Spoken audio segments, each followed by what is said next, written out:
pump the jam, pump it up while your feet are dumping. Something, pump the jam. I'm all live. Look at you. You know you gotta flirt with the wife.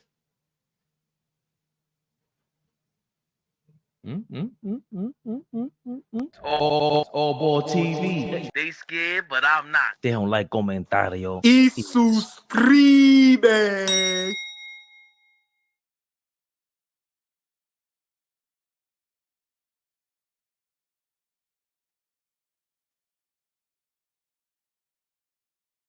Let me. I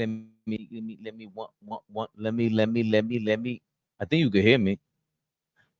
I hope you can hear me. Do I need to? I think I gotta put this. What? Yeah. 2:30 is the start time now because I like to get my rest. And I being I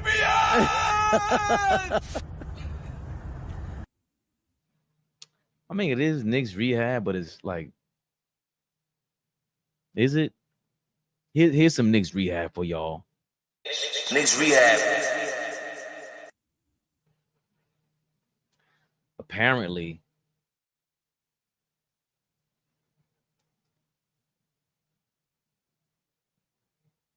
Antisocial, what up? Hilarious name. In a hoodie like that, even more hilarious. Shout out to Matt Gard, the legend. He said this is the Wemby years.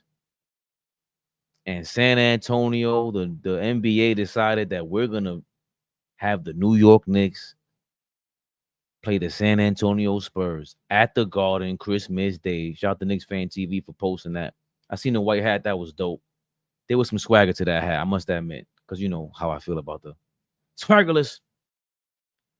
Is Jalen Brunson, is he hairy like that, or is that tattoos? What is this? Anyway, you know what happened last time. Wemby went crazy.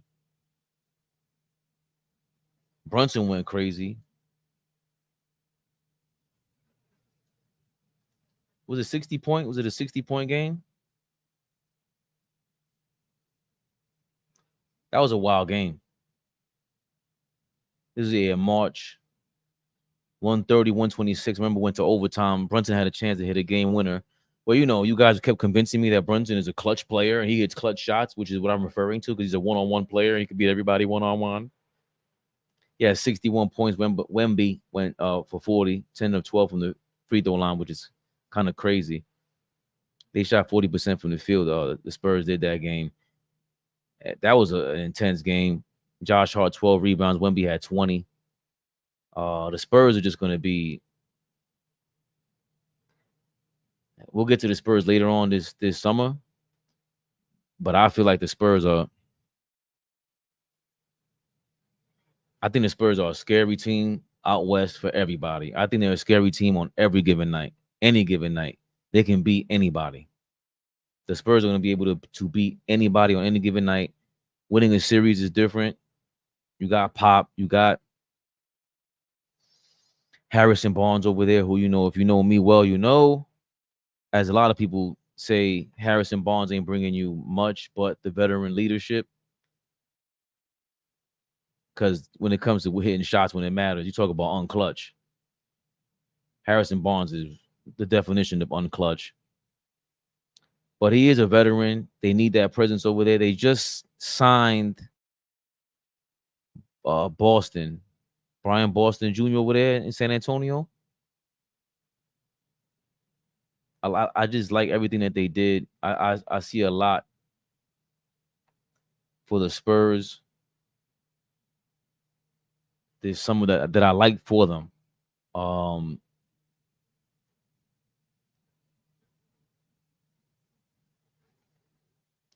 They can't miss the playoffs. Brandon Boston Jr., that's his name. They can't miss the playoffs. If you miss the playoffs with Wemby, like we got Wemby lined up as GOAT level potential, the GLP. As great as Joker is, I don't think he has any GOAT level potential. I don't. He could win 10 more championships in a row. He hasn't shown me Kareem Abdul-Jabbar, Michael Jordan. To me personally, like when they start talking about top five, I'm like, Joker is no LeBron, bro. I mean, yeah, let's cut the jokes. Wemby from the outset has shown beyond potential. He's realized a lot of his potential. Joker didn't do that until year 4 or 5. So Wemby's up there with a lot of these guys, but he has to validate that or confirm that for me coming into this season. You can't show up this season and not make the playoffs, in my opinion. You're a playoff team simply because of you, because of Wemby. Simply because of Wemby. He's in line with all the big men greats, Tim Duncan, David Robinson, Patrick Ewing, even Hakeem wasn't, I don't know, he was kind of not clumsy, but rookie year he wasn't this. But Tim Duncan comes to mind, of course, because of the San Antonio draft, but made all defensive first team his first season. Like Tim Duncan's stats are crazy for rookie year. Tim Duncan's rookie year, we're talking about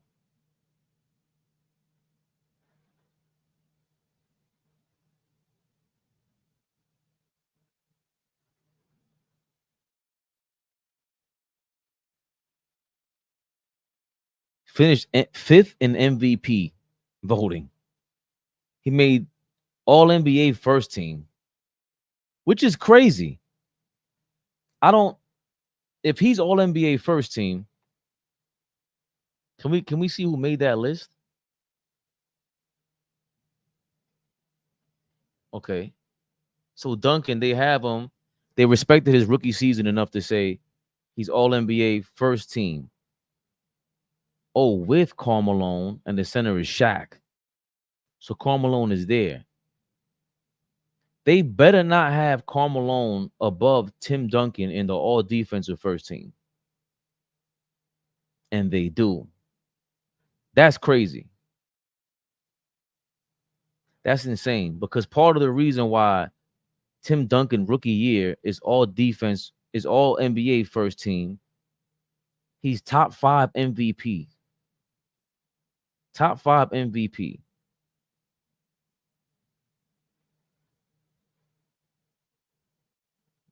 This is 1997-98 season.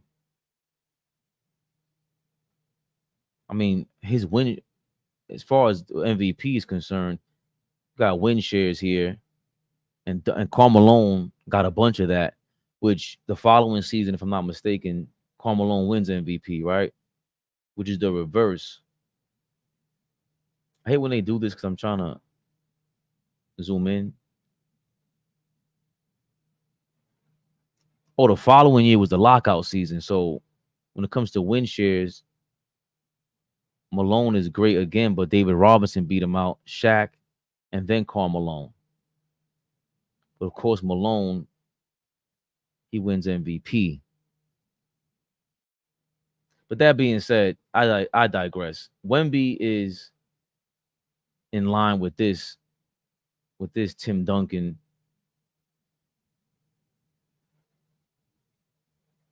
This Tim Duncan rookie season, right?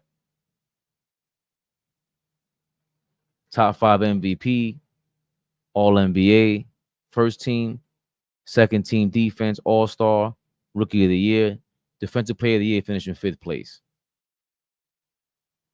Like even that, Karl Malone didn't finish anywhere near top 5 Defensive Player of the Year. All team defense, all rookie teams, All NBA, most improved 6-man, Defensive Player of the Year. Duncan is tied for 5th with Mookie Blaylock, Tim Duncan, and Bo Outlaw. So Karl Malone is not even top 20 Defensive Player of the Year. I think these are big mistakes that they make. Wemby finished that high up in all those categories, it is just insane. He led the league in blocks last year. Wemby was an all defensive team, first team, rookie of the year, and second in defensive player of the year. He didn't have any MVP votes because the Spurs sucked, which is crazy because what if Wemby played alongside David Robinson? That's crazy. If Wemby plays alongside David Robinson. But I digress. Spurs play the Knicks Christmas Day. I think when you have a great team like the Knicks, 1 through 8, 1 through 9, they're going bananas. But the thing is, I think the superstars like a Wemby have their game polished enough to make an impact for 48 minutes. Like Giannis, if Giannis was leading the Spurs, Giannis wasn't this good second year in the league. But let's say even in his prime, 10th year in the league, he's not leading those Spurs to a victory in Christmas. He's gonna have to get a whole bunch of fake foul calls and let him get away with all the traveling in the world. Wemby's putting pressure on you athletically. I just he's that kind of athlete, and he's super competitive. When he talks, he's not here to come in second place. Wemby's not playing these games with you. That's what I love about him the most. He's super competitive, old school style. Chip off the old block, as they say. Knicks versus Spurs, Christmas, the rematch. But we shall come back full strength. You ready for that, Wemby? I don't know what Obi can do against that.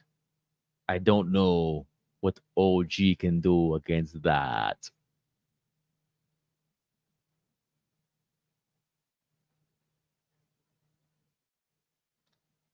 Switching gears. Let's switch gears. Because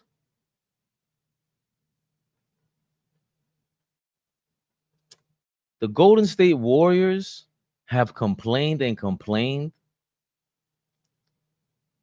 about Steve Kerr's coaching for as long as I can remember. The Golden State Warriors fans, they've complained about his coaching for a long time. I'm not going to say I overlooked it, but every fan base complains about their coaches. We know them the best, and we can easily, go crazy on them. But Charles Barkley really went crazy apparently this morning on ESPN. He wasn't the only one, though. There's a couple of people that have spoken out. Draymond Green has come out and spoken crazy about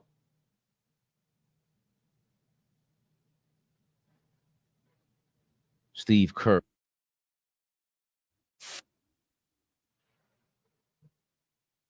I want to load up Draymond Green's in a second. Draymond Green's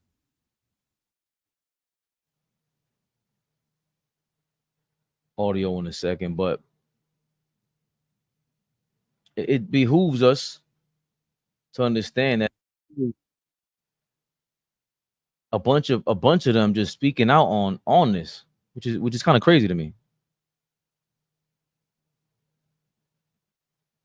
They haven't used the depth the right way, because the one advantage we had in '92, and they still have today, when they go to their bench, they're bringing in better players. He has not used his team properly. We should never be a debate on guys getting to play and not getting to play. Listen, you can't. Putting Jason Tatum in an NBA game, he's going to be better than 99% of the guys already in the world, but especially guys who coming from a foreign country. So you just kind of keep your guys on a treadmill and keep them rolling around. Okay, so there. We live. Big Flea, never the little one. Big Flea in the building. Good afternoon, fellas. What's the word? Ray, what up, baby? I'm sorry. Oh, that's kind of dope. Can I see what I can't do is I gotta get off camera to do that? Anyway, you heard Barkley. Flea had some things to say about Mr. Childs. How you doing, by the way, before I get cursed out? I'm good. I played your drop too, and you can hear your drop. I heard my drop. They're doing something special over there with StreamYard. If Fabian didn't remind y'all, please tap the link in our bio. It helps us tremendously. If you're into trying to podcast and just trying to get some content out there to the world, I know everybody got a lot of things to say. Tap the link in our bio and let us help us help you. You feel me?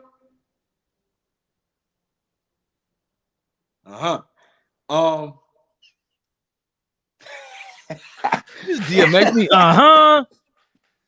Charles Barkley had some things to say. Was there anything what stood out to you? I could play it back if you want, because I might play it back just to get a real grip on it. But what did Charles Barkley say about Steve Kerr and the Olympic play that you were like, man? Play a little bit of it. I was listening to it on the move around this morning. But and they shouldn't be tested. They should win. They got the best team. They got, they haven't used the depth the right way, because the one advantage we had in '92, and they still have today. When they go to their events, they're bringing in better players. He has not used his team properly. We should never be a debate on guys getting to play and not getting to play. Listen, you can't. Putting Jason Tatum in an NBA game, he's going to be better than 99% of the guys already in the world, but especially guys who coming from a foreign country. So you just kind of keep your guys on a treadmill and keep them rolling around. Okay. I think it's the Tatum thing, the lineup changes. Something stood out to you. You were like, shut up, Charles. I mean, you know how I get, Fabian, sometimes. Sometimes y'all got to reel me back and get me right sometimes. But I just don't think that, like, when have we ever seen an undefeated team get so much scrutiny? Like, they haven't lost a game yet. They've handled business throughout the entire tournament. Because they're not punching teams by 40,000, like, people have this concern, like, they're not a good team. I'm not understanding what the huge concern is with the current rotations. Like, do I not like seeing Jason Tatum not play? Like, I don't like it. I would love to see him out there. But I would also feel a more sense of urgency to have him out there if we were losing games. But they're not losing games. And this kid is going to have way more opportunities to play in the Olympics. I mean, you can't take injury for granted. So, maybe I can't speak too quickly, but you know what I'm saying? He's a young guy. So I don't think that, like, they're stealing a moment from him. This guy has won a championship. He's a champion now. Like I said the other day, first team All-NBA last 3 seasons in a row. So he's a top 15 player the last 3 years in a row.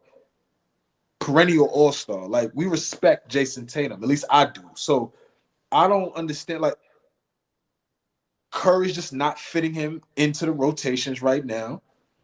What's working is working.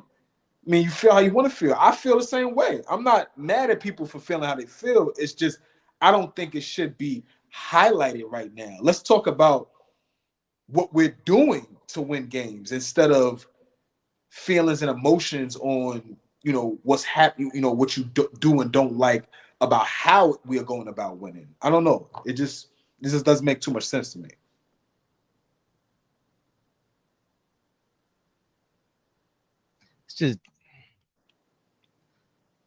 It's also a clip of what he said. Like, what if he started off by saying, like, "Oh, congrats to the USA team for keeping the tradition alive."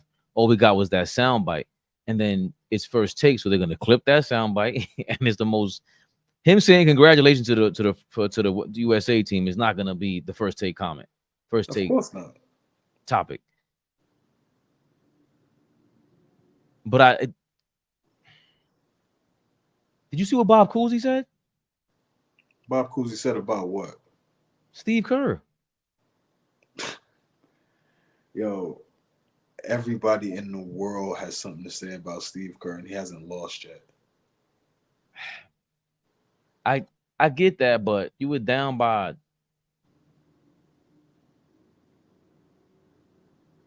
what is it, 23 against Serbia, whatever it is.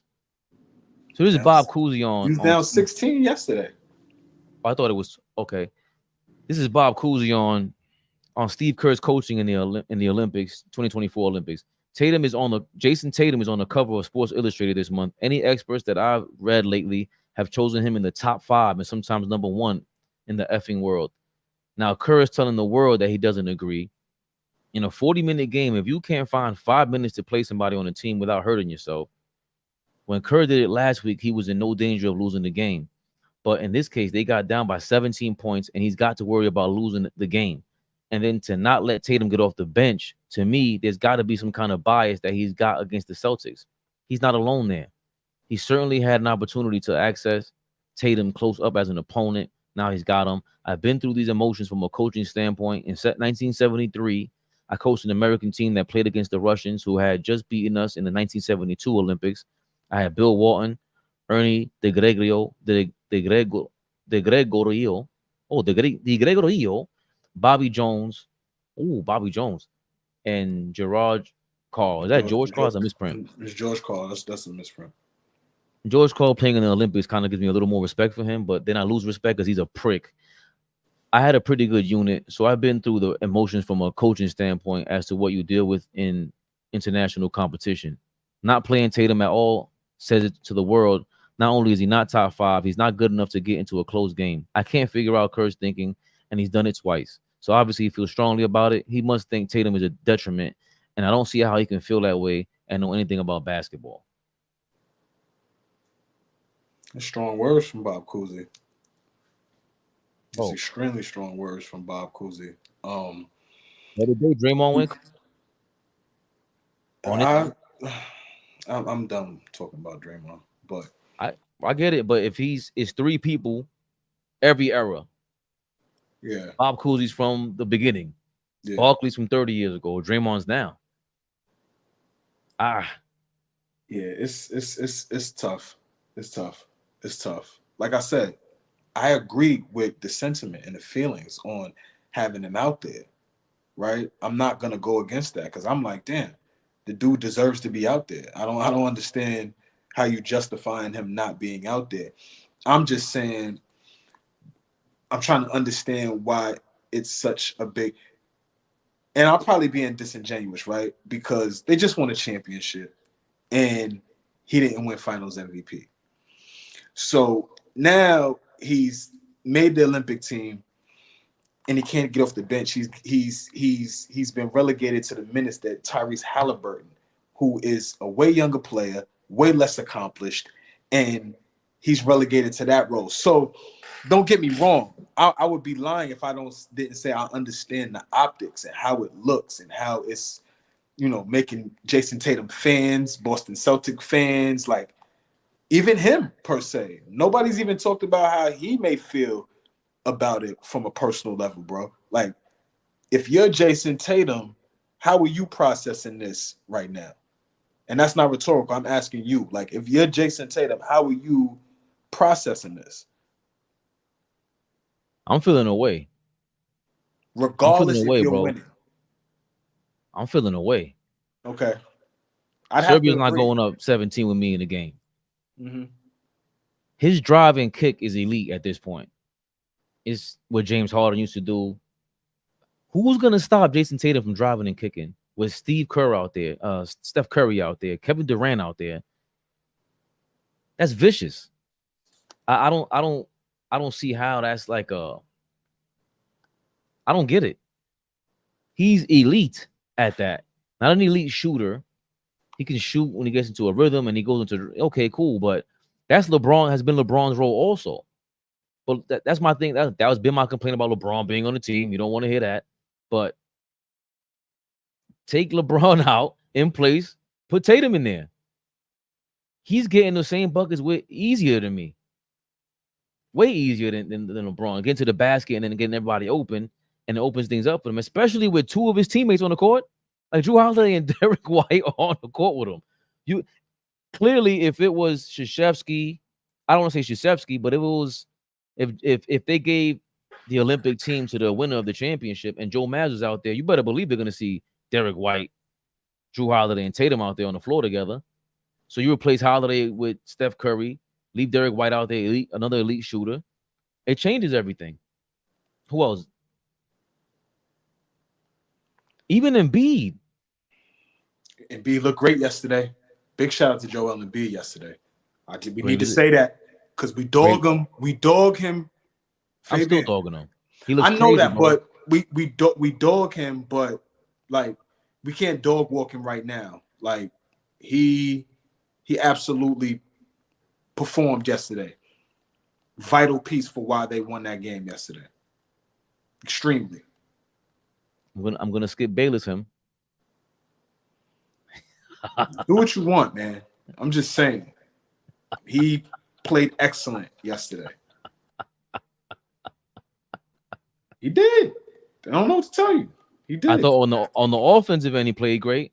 Defensively, but but that's the thing. He still looks out of shape. He was just bigger, better, and stronger. Like when out of shape, or I don't see him getting into shape. Can you get into shape when you're injured like that often? It's hard. It's hard because you always rehabbing. You're always rehabbing instead of training, right? It's such a different thing. When you're training, you're getting your body in a different type of shape, right? You're putting your body through that pain that you're gonna feel in the fourth quarter of a tight game. You putting your body through that type of pain. When you're rehabbing, you're trying to get your body together to be able to just be out there and play. You know, like it's a completely different thing. And is that a great transition? I think because we're done with Barkley, we're done with everybody else. Oh, well, we're gonna give props. Steph Curry had his Olympic game because he hasn't been great in the Olympics, but that was first quarter, 36 points in total. Great shot in the fourth quarter. The back-to-back 3-point sequence with Durant. They get the ball back. Booker hits the 3-point shot from the top of the key. Yo. Insane. Legend. Generational GOATs, man. Them three guys, Steph Curry, LeBron James, Kevin Durant. You know, Kevin Durant hit big shots down the stretch. He only had 9 points yesterday, but you know what I'm talking about. Those shots that he hit were closing. We got to close these guys out, right? Steph carrying them on their back, waiting for Steph to, see what he was going to do. And finally,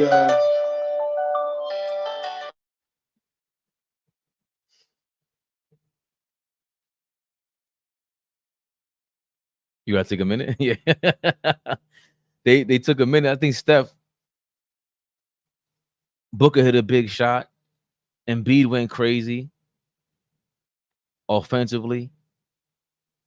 Trying to think. LeBron in transition after, of course, Bogdanovich started doing the salute. He took the Carmelo celebration. They got offended by it. LeBron took it personal. The team took it personal.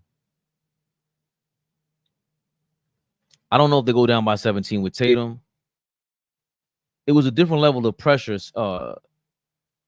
defensive pressure in the second half from USA to Serbia. That was obvious. But for me, Tatum would have made a bigger difference. Also,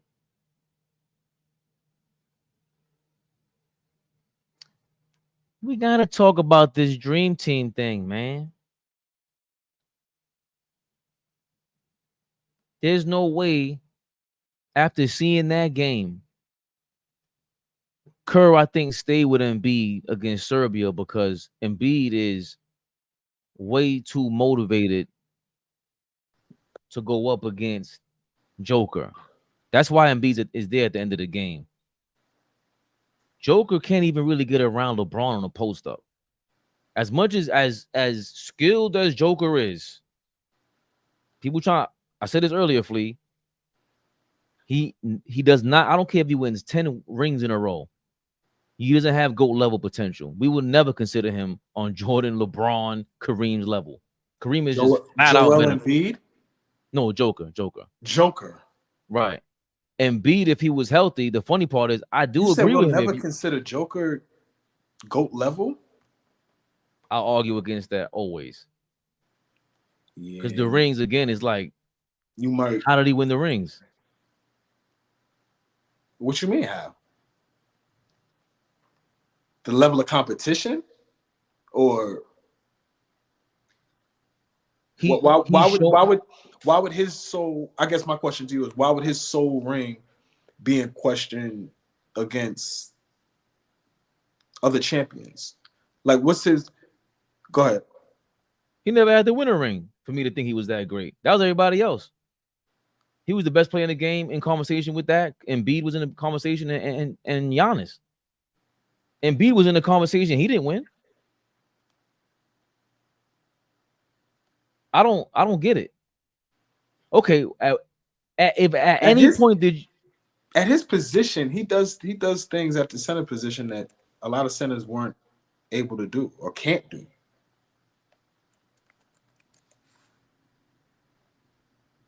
The offensive skill set is very unique. Like, it's hard to duplicate what he does. I mean, make variations. I'm sure there's people out there that we can name. I'm sure there's people out there that we can compare to him. But I'm talking about his level. Are there others up there on his level that do it the way that he does? And so that's my question. And obviously we talk about the other side of the basketball, but because it's not as pronounced as my favorite, Dream, right? David Robinson, right? Any other great defensive center that you want to put out there. Just because it's not as pronounced doesn't mean that he's a cone or he's out there just getting abused. Go back and look at Mike Malone is a defensive-minded coach. If you don't defend, he's not going to have you out there. Now, this is Joker, so, I mean, of course you got to play the guy. But he's a no-nonsense type of guy. So I don't think, by no stretch of the imagination would I think that Mike Malone is not implored to, like, you need to give me everything you have on the defensive end. Whether you're good or not, whether you're on a Giannis level, Anthony Davis level defensively, I don't need you to be there, but because that's not true. But you're not a guy that they're gonna get the ball to. We're gonna eat you up. Like, you can't be that. And I've never seen him to be that. So that's why I'm like, why couldn't he be GOAT level potential? He ain't done yet. So before he won the championship, was he the best player in the game to you? One of them. Let's stay there.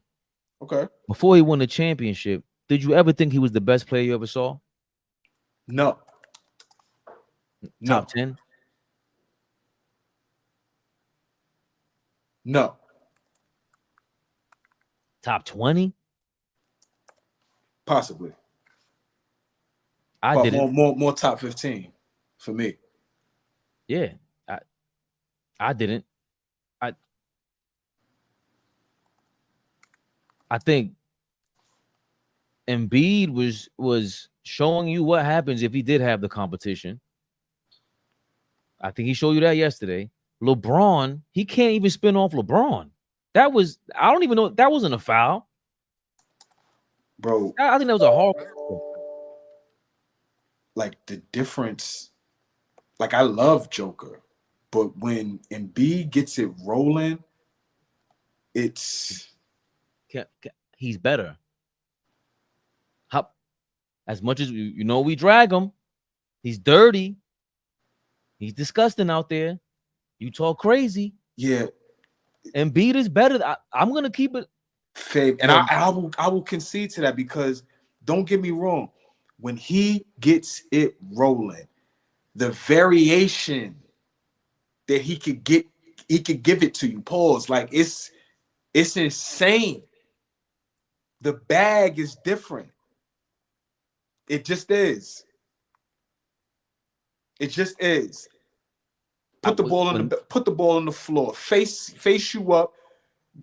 And people get pissed off that he doesn't post up more because he's so good with his back to the basket. You understand what I'm saying? Dominant. Shoot the mid-range, shoot the three.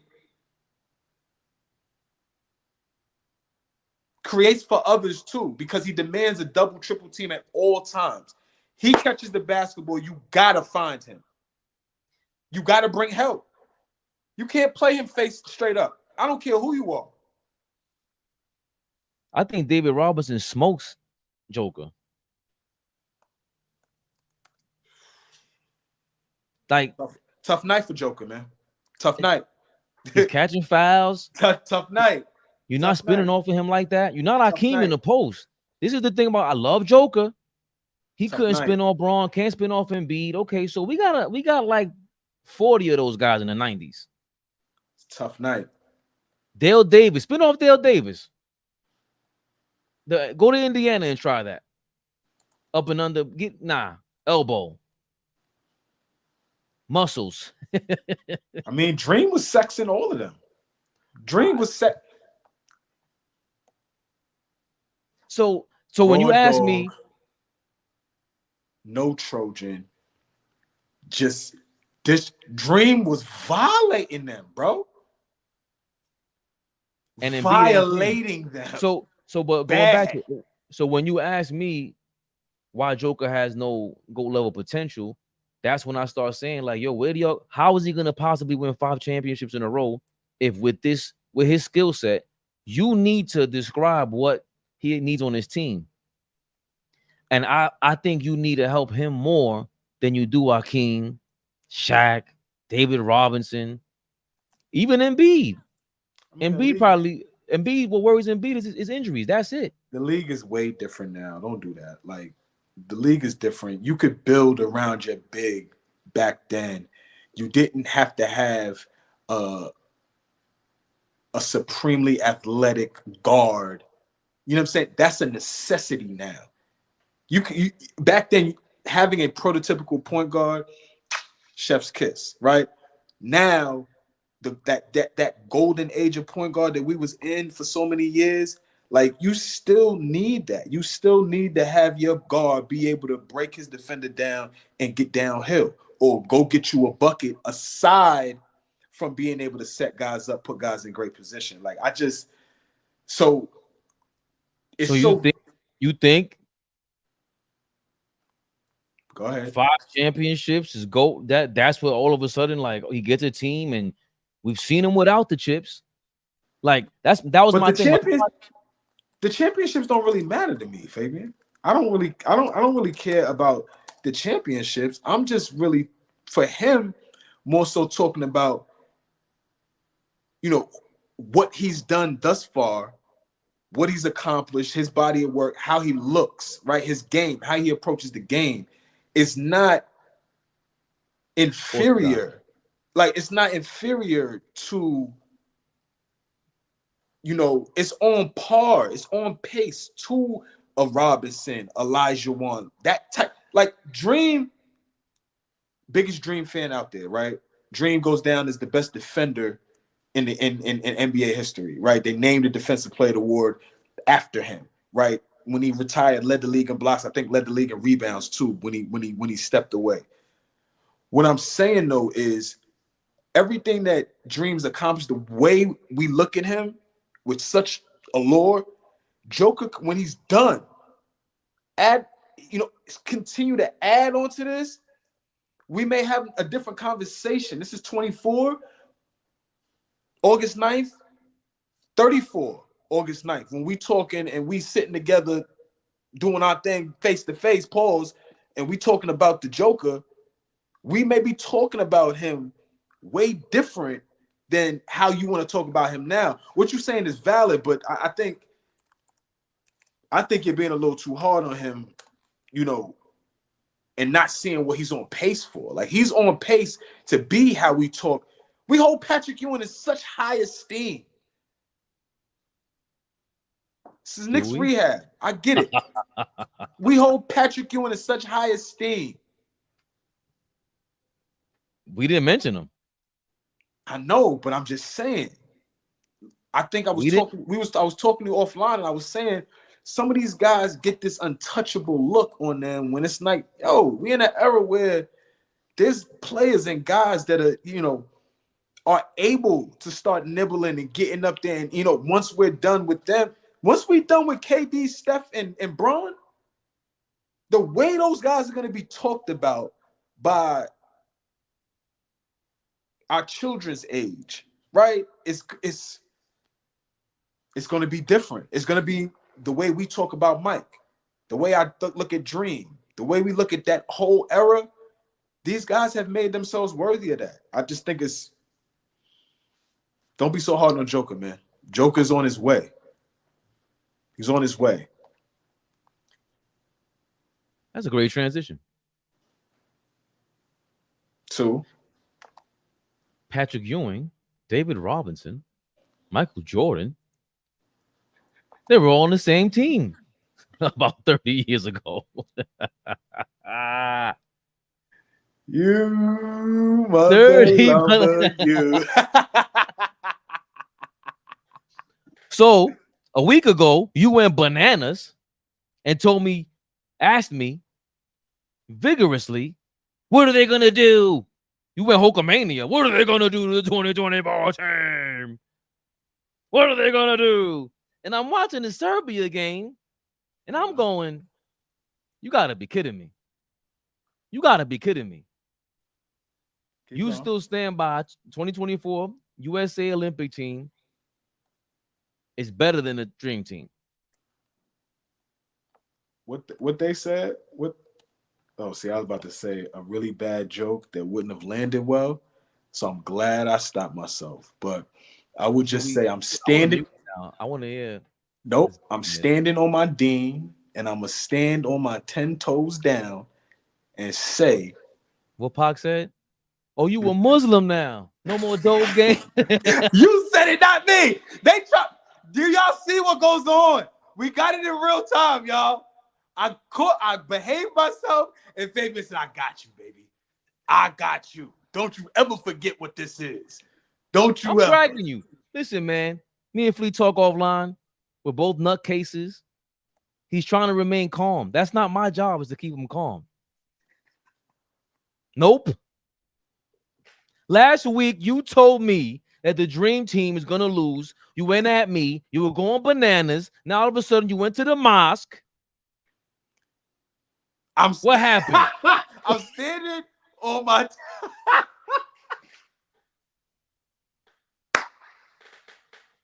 Yo, you're an asshole.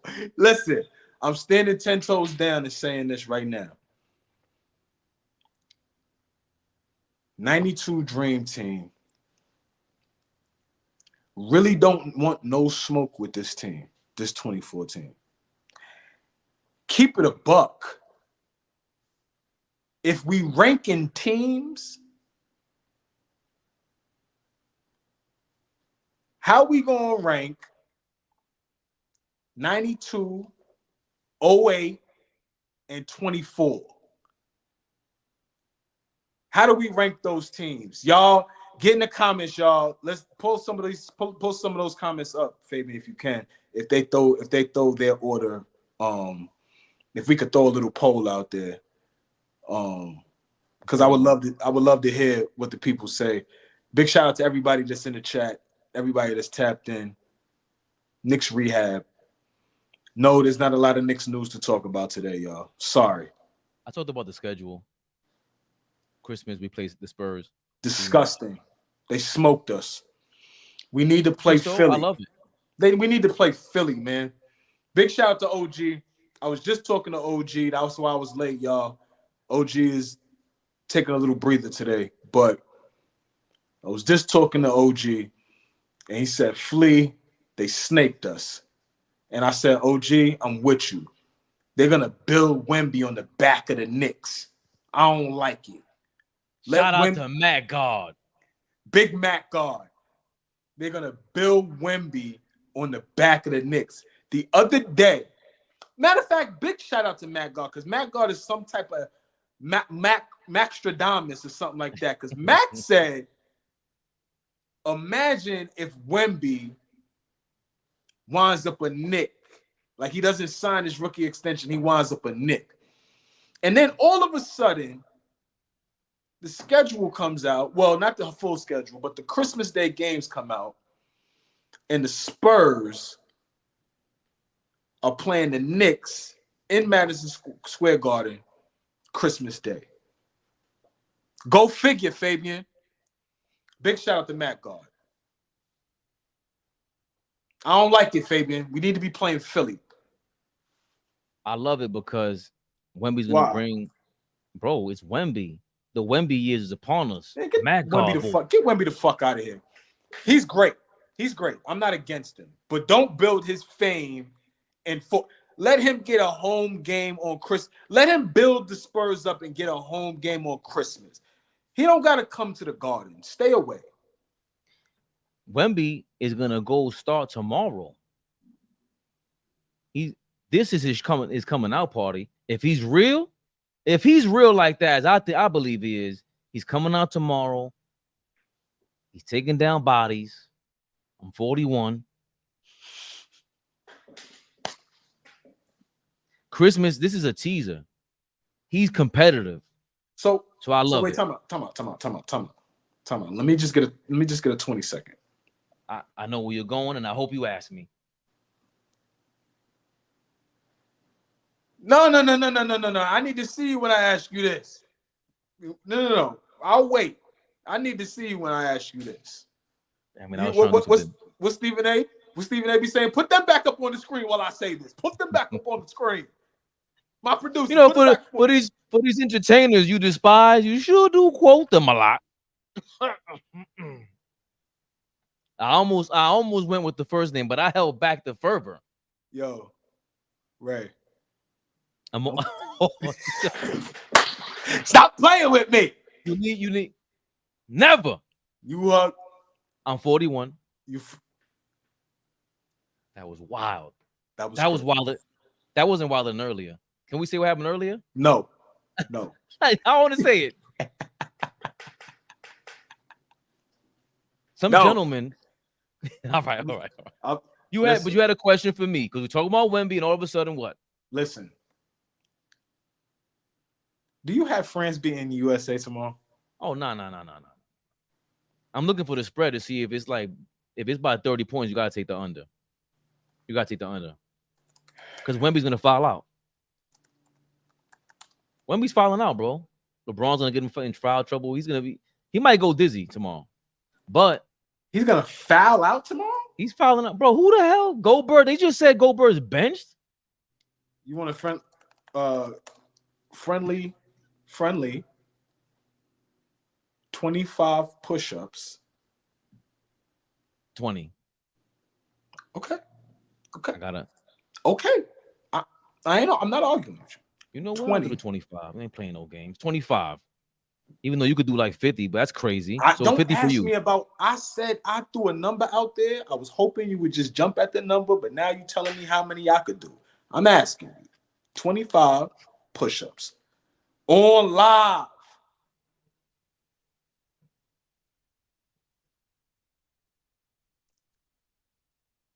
You know, it doesn't have to be live. It'll just be recorded. We'll just record it. It has to be recorded. Whatever you want to do. I'll do it live and direct. Y'all heard him, y'all. Y'all heard him, y'all. 25 push-ups on live if Wemby fouls out tomorrow. If Wemby doesn't foul out tomorrow. Because you got him fouling now. Oh, you don't think he'll get in foul trouble? No, I don't think so. Oh, somebody's saying the audio isn't working. You can hear me? Yeah, I can hear you good. So hopefully they'll save the audio. Let us know. Give us a thumbs up in the comments, y'all. If y'all can hear us well. So But back to the dream team. How are Q Borrow? He said it's working. But sometimes it does that for some like StreamYard is crazy. How is the 2024 team going to beat the dream team? Like, what's the lineup? What is the strategy? What's the lineup? What's the strategy? What's the mismatches? Well, the biggest mismatches obviously is Kevin Durant. That's a clear mismatch, I think, for anybody on the opposing side. I don't think that there's anybody that could really do anything with him on the offensive. I mean, on the defensive end. That's just because he's so supremely offensively talented. It has nothing to do with them not being good, right? Scottie Pippen goes down as probably the best wing defender of all time, up there as one of the best defenders of all time. This is no disrespect to Scottie Pippen or even Michael Jordan, a defensive player of the year winner, right? There's no disrespect to them. This is all praise to Kevin Durant and just who he is on an offensive level. I don't think, we've seen it all, getting up under him, being physical. That doesn't shake him. You know what I'm saying? He's a 7-foot player that could put the ball on the floor. That's just as quick, not fast, just as quick as your quickest player on the opposing team, right? He makes up space with his strides are so big. So 2 steps this way, he's where he wants to be. Obviously, his wingspan is, I can't even call it, whatever his wingspan is, it's Stretch Armstrong, right? So we're talking about a supremely gifted, talented, and well-oiled machine on the offensive end in Kevin Durant. So I don't think anybody poses a threat on defense on Kevin Durant on the 92 Dream Team. And that's no disrespect to them. Again, that's a tribute to Kevin Durant. So to answer your question, that would be the mismatch, if anything, for me. But in terms of lineups, what lineup do I think will pose problems for them? If you roll out a lineup with Bron at the 1, Steph off the ball at the 2, Kevin Durant, Jason Tatum, and you could flip-flop Embiid and what you call it, Embiid and Anthony Davis. Me personally, if we're rolling out there a healthy Embiid, I would roll Embiid out to start things out, and then we'll bring in Anthony Davis and Anthony Edwards being the first guys off the pine. But I just think that would just pose an extremely difficult matchup problem in terms of just how to get. Okay, so we could talk about what game are we playing, right? Because everybody thinks that like it's a disrespect to the talent and the greatness and the legendariness. Big shout out to OG of the 92 team. There's no disrespect to that. I think people was catching the last week when I was talking about it. Y'all might have thought I'm like trying to disrespect them. No, I'm not one of those. You were elevating the legendariness of the guys right now. Right. Like I'm not like there's no disrespect. I'm a student. I'm like I told y'all, my circle calls me the historian. Like I love the old school era of basketball. This is no disrespect to them. Like you said though, Fabian, there's just people are taking for granted the greatness that we're watching in terms of just straight up basketball, right? Everybody is adding their own 2 cents in because we do have social media now. Yes, do I feel like sometimes it needs to just go back to the barbershop, to the guy that shut the hell up when he didn't know what he was talking about? Yeah, sometimes I wish it would go back to that. But here we are, and I love it. But we got to understand, if we just watching the game, bro, like there's a lot of guys out there that are going to go down that we're going to be talking about when we talking to our grandkids, bro. When we get grandkids, we're going to be talking, yo, Kevin Durant, yo, Steph Curry. Yo, let me talk to you about LeBron James. And this is no disrespect to, because we're going to talk about Michael Jordan, Kobe Bryant, and everybody else that deserves to be talked about. Your favorite player is Moses Malone, right? We respect, but you love Moses, is what I'm saying, bro. You. I hate the fact that he's underrated. And when I bring him up, and y'all, that's just a real sidebar. When they bring up Steph Curry's top 15 all time, I'm like, okay, He had a better career than Moses Malone. That's kind of crazy to me. But it's the same underrated legendariness that you're describing with this current 2024 team. Our current players of this era, they're gonna be maligned because we hold the dream team, and Michael Jordan specifically is the one with the torch in his hand that everybody's like, oh, you can't touch them because this is Michael Jordan. Michael Jeffrey Jordan's on the team. What you gonna do? The same prick who left Isaiah Thomas off the team. I digress. You got that off. You got that off. I'm going to always remind everybody that he lied about it. He got caught on tape lying about that. I'm fair to everybody. He did. And he did. I think if you were coaching the 2024 Olympic team, then this game will be a lot closer than what it is. But it's Chuck Daly coaching over there 92, and it's Steve Kerr's bum ass coaching in 2024. You ain't playing Tatum for whatever reason. I truly believe whatever you throw out there, it doesn't matter. It's going to be pretty much even. The USA team have to have 7 to 8 guys out there. Larry Bird is not Larry Bird. He's washed up. He's going to be like a stretch 5 or stretch 4 for some time. You ain't going out. He's on the laying on the sideline with an ice pack on his back. No, he's not the same Larry Joe Bird. Is that his middle name? The illest white name. Larry Definitely Joe. Midwest white man. If you ever heard of it, Larry Joe Bird. Larry Joe. That definitely ain't no black guy from Brooklyn. Bust your ass. Right. In jeans. He showed up. He showed up to Indiana State. He showed up to Indiana State to run pickup in jeans and a flannel and went crazy.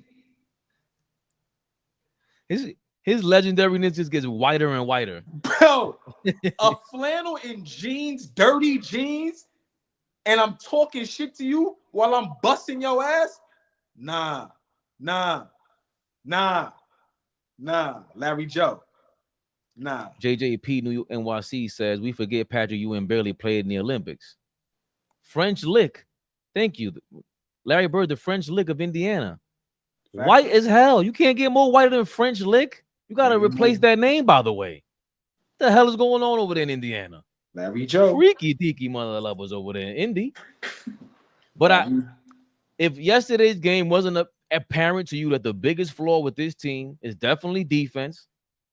But they have the capable defenders. It's just learning how to play team defense is hard, bro. They have the capable defenders. You know that. There are all-world defenders over there, bro. Think about who's over there right now. There are first-team All-NBA defenders. There are high-level defenders over there right now. So they're very capable of defending. All I'm saying is being on a string offensively as opposed to being on a string defensively is harder. When as you gel offensively and just being such supreme IQ level players, they are going to gel offensively way quicker than they gel defensively. They're just better than everybody right now. And now you're seeing when they turn it on, you see that they can play together. That's going to happen faster just because, like I said, you got the best of the best right now. But defensively, it would take them 10 games, 20 games or so to really get on a defensive string where they turn into like this juggernaut where you don't score 40 points on them. You dig what I'm saying? I hope I said that right, but it's a completely different thing when you're trying to get on one accord with your teammates defensively. Because you got to understand tendencies. You got to understand schemes and how we play in this team and that team, and understand that, Kevin Durant is better coming under the screen than going over top of screen. So we're going to play him on this guy over here so he doesn't get into ball screens. Like, different shit. You got to know that shit. Like, it's different. So you walked me right into my point about this team, about the dream team, and why I keep saying they're built for these rules. Because everything you're saying in my mind with David Robinson and Patrick Ewing, it's way easier to learn all those tendencies. Correct me if I'm wrong, because now I gotta use your experience. Okay. If we're playing the center down low over there, we know he's not gonna go rotate to the perimeter. We're not playing that kind of game. We're playing old school style basketball. Joel Embiid, you out there? I'm not coming out there. David Robinson might come out there. D. Rob is going to step out there, but more than likely, it's hard. It was very few times that if you could pull your big away from the rim back in the 90s and early 2000s, you were good, because now you're getting a rim protector away from the rim, and now if you got a guy that can get downhill, like, that's special. That's special. But here's my point. Even if D. Rob comes out there, if Barkley's on the court, you're getting rebounds. And that's my biggest thing with it. We talk about defense and rebounding. That's it. That's how I feel about also with football. The line of scrimmage, you win the line of scrimmage, it's over. If I'm holding the fort with defense, or D. Rob goes out there, your Barkley's gonna get the rebound. Is there a better rebounder on this team than Barkley? No. Then you got Magic, Ewing, and David Robinson. That Magic conversation is dicey for me, because don't say it. No, because I want to know. No. It ain't even about that. It's about where do you put? It's not even about that. But I'm asking, where do you put Magic? In terms of where do you place him defensively? Where do you play him? Magic heard him talking. He got frozen, man. Damn. No, where do you play him? I'm here. Or did I get frozen? Yeah, something.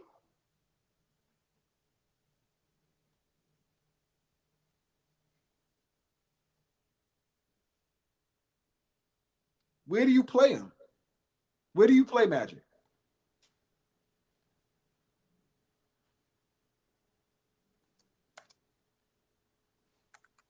Can you hear me?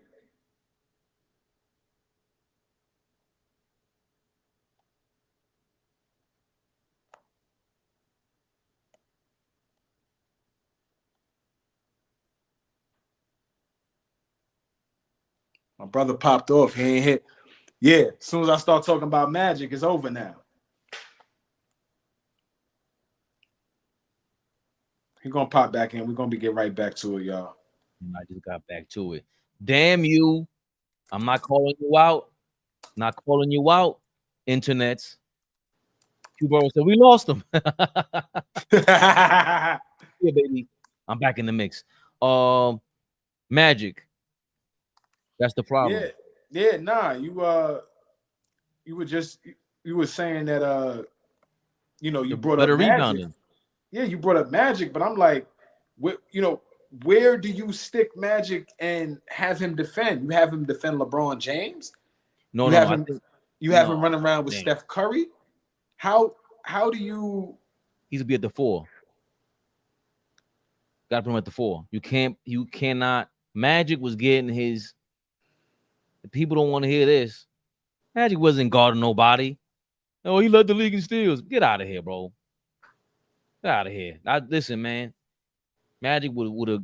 He can't guard nobody, bro. Not in this era. Not in his era. That's tough. That's tough. But if you throw him on Anthony Davis, unless you keep going to him, you throw him on Embiid, I think it's a tough matchup for him. Not tough, but that's where you put him, because you can't put him on these other guys. He can stay probably in front of Embiid because he's a slower guard in that sense. You know what I'm saying? But that's how you have to work him. And he can't be the focal point of the dream team. He's not the strength of the dream team. He's not. He just isn't. I think the rebounding, though, and going back to the defense, what you were saying, is way easier to have that anchor with Robinson and Ewing there, especially after how many defensive rebounds did they give up yesterday with Embiid in the game? It was like 5 possessions in a row. Too many. That's not, you cannot do that against the dream team. Too many. Second chance points? Way too many. Karl Malone out there. Over an inferior team. Over an inferior rebounding team. Right? And that's been my thing from the 08 on. All right, you got Dwight Howard, but they could put him in foul trouble. They could put him in foul trouble. He could rebound for you, but he relies, to me, in my opinion, he was so superior athletically that he was grabbing boards over everybody. And it wasn't against Robinson. Him and Robinson going mano a mano. They splitting them boards up. But that's not, I digress, because that's not this era. AD's getting rebounds over these dudes? The guy who doesn't want to play the 5? That guy? He's a hell of a rebounder. We say what we want. He's a hell of a rebounder. So Is he but Robinson Ewing level rebounding, Karl Malone rebounding, Charles Barkley rebounding? I think that's the advantage, the glaring advantage that they have, and I don't see one with any of these teams. I haven't seen one. Once you got a big man like that, does he cleaning the boards up? Do you see that? Let's say it goes 7 games. Any of these 7 games, are they out rebounding the dream team? Depends. All depends. Because now those guys can't play all game. What are their rotations? You said nothing about how they match up against them. You asked me for a lineup, and now we're talking about rebounding, which is very important. I'm not dismissing that, but what I am saying though is, how do they match up? And you did ask me about name me a mismatch, and I gave you a huge one.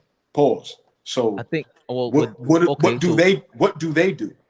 I like how you dodge the rebounding. I don't think. No, I'm not dodging the rebounding. We're talking about guys that can rebound. We're talking about Anthony Davis, who's a great rebounder. LeBron James is still a great rebounder at his position.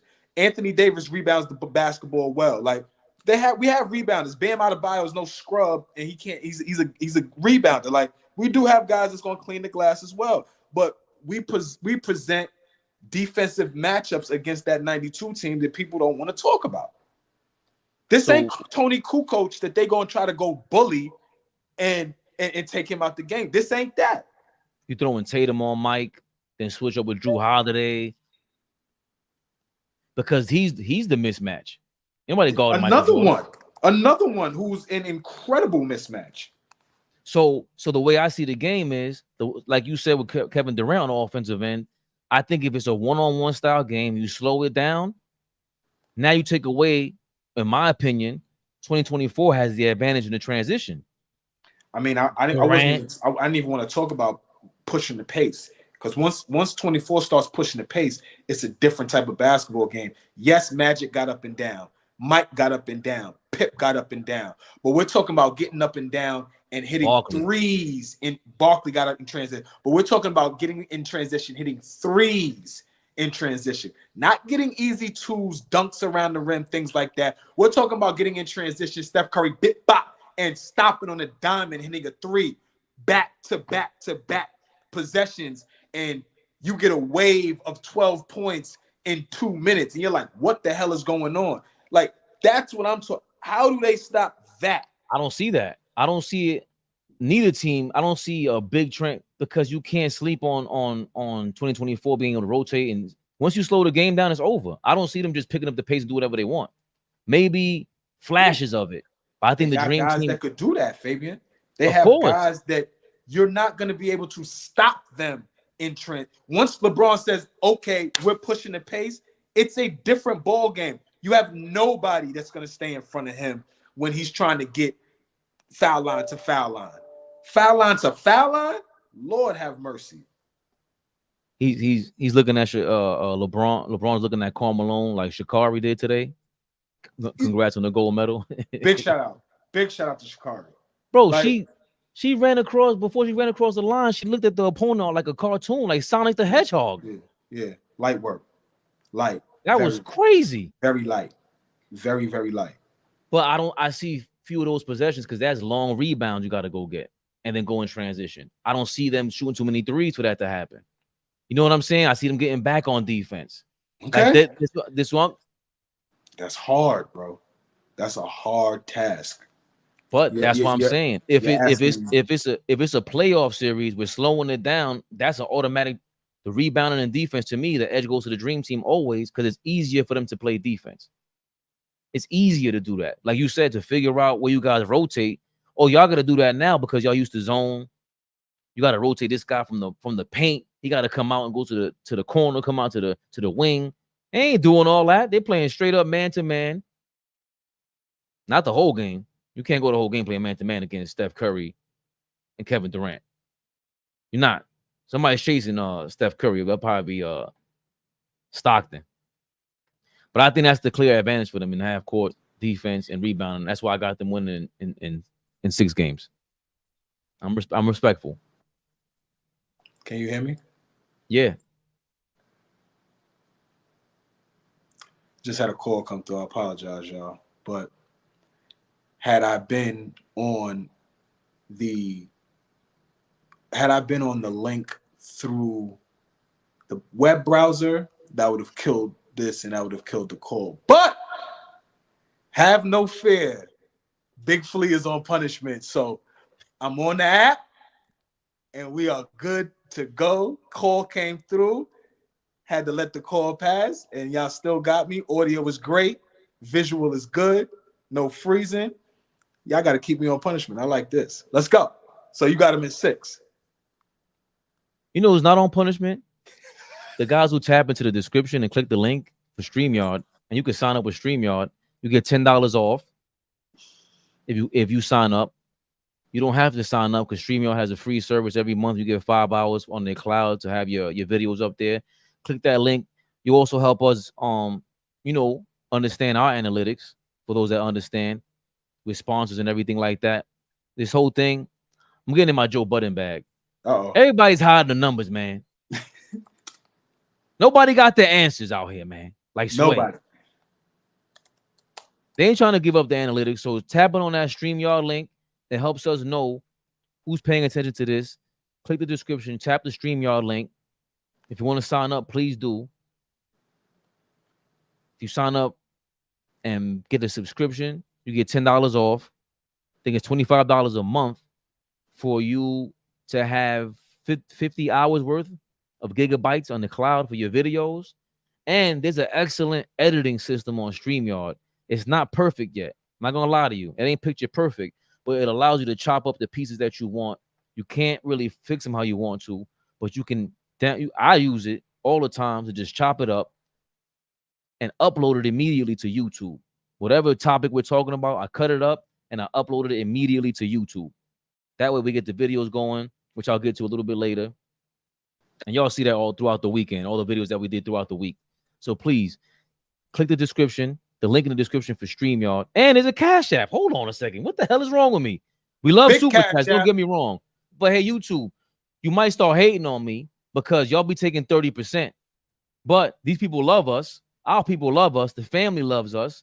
And apparently Cash App takes 3%. So guess what? I'm taking a 97 over 70 any day. Big Cash I ain't no App. Jalen Brunson. Hey, Brunson, I'm sorry. I'm not you. Give my 97. He was making jokes about that. He was making jokes about that at the presser. Was he on punishment? No, he's not. I got to talk to him and figure out how he got off punishment. Fucking asshole. Hold on. Was that the only thing? Wow. I feel like I sucked. Pause. It's great. There's no 141 in that? Nah, gang. Nah. You're on your own with that one. Jaylen Brown's making the rounds? 41? Jaylen Brown's making the rap. Now he's a rapper.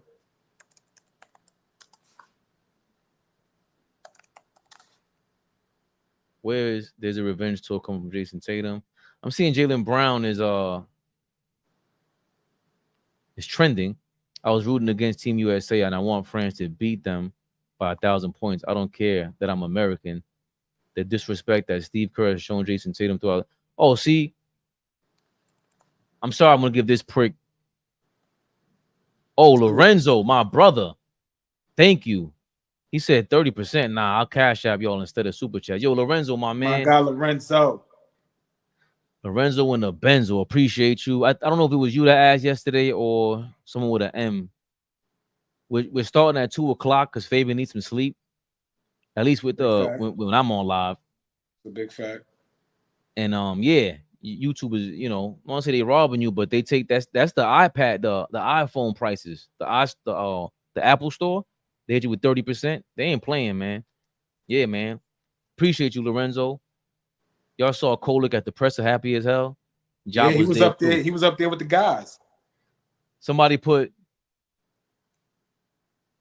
is this a requirement for all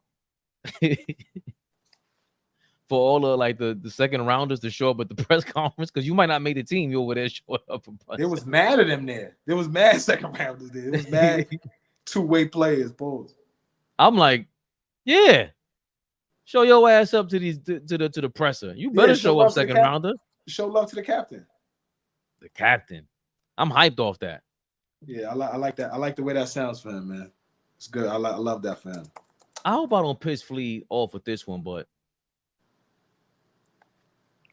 I unfollowed Barstool just now. Let me tell y'all something. I didn't even let this play. And when I saw this, I saw the caption or whatever Barstool had to say, and I unfollowed them immediately. I am on that type of time. I'm cleaning up my timelines now, y'all. I'm just sharing with y'all. When I see something I don't like, I'm just being real. I just unfollow it. I got to be better in how I take in my social media content. But play that. I like to see it.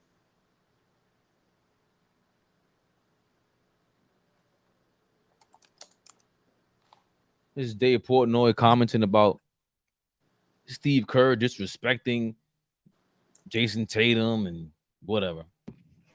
Okay, real quick rant here on the Olympics. I'm not a big Olympics guy. I haven't paid much attention to the Olympics. Stop. And there on. Stop.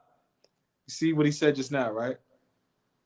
I'm not a big Olympic guy. I don't pay attention to the Olympics. That's the first things I heard out of his mouth. But he's involving himself. Go ahead, play it. I'm sorry.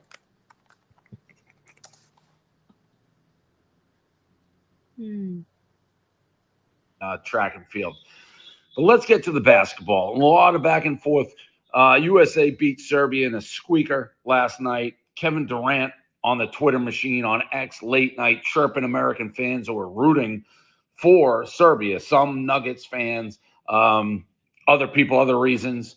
I saw Pat Bev being like, can you believe people weren't rooting Americans, obviously, for the U.S.? Well, let me say this as clearly, as bluntly, as straightforward as I can. I was rooting against them, and I want France to beat them by 1,000 points. I don't care that I'm American. The disrespect that Steve Kerr has shown Jason Tatum throughout this tournament makes me hate this team. Jason Tatum, look at this shirt. He brought me a world championship, an NBA championship, banner 18. I know we got a Celtics on there. In fact, I think the Celtics team, by the way, would beat the Olympic team. Different story, different day. The disrespect, Steve Kerr. He didn't play him the first time. Then he's like, oh, I'm an idiot. How did I not get him in? I'm so stupid. Won't happen again. Does it again. Blames it on math. Steve Kerr, you moron.